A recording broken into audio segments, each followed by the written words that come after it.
A maneira que nós trata, que nós vai sempre tem fase de intake, não? Aqui que aceita que é maior não para mim, nós fazemos intake é maior não para há vista de problemática e depois nós invitar muito também para bini e assim junto nós lo vai quata é melhor trajeto de mudança. Hopi gente nota bem pessoal nossa que ajuda a departamento da ação social ta brinda e de dois hopi bia nos ta haya e parte ku miu nota louco of e vergüenza no ku paki ko vai busca mudança a fo nos po asia interna nos família mesmo nos ta wa com nos ta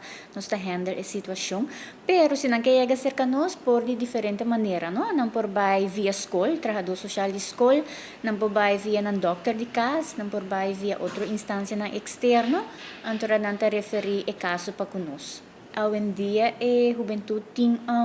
hopi reto, não? E não solamente é parte de escola e família, pero é hopi mais, não? É parte de cultura, é parte de economia, finanças, onde é maior também tá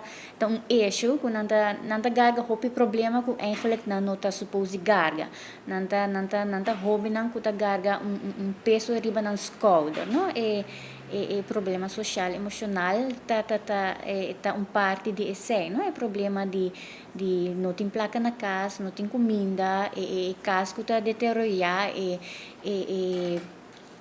abuso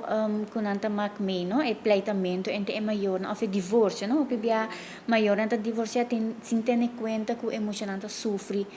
com esse no Tim de prevenção, a ideia tá para prevenir problema não de vira mais grande, que é problema não existente cava nós tá com para resolver não e evitar que o problema não tá bini a trobe. Nós está se sabe através de criar atividade não, criar programa não, criar projeto não e organizar programa não, nós está conjuntamente com a organização. Essa que nós está assim a base de problemática não com mais está ressaltar. Isso não, por exemplo, está ressaltar mais tanto agora tá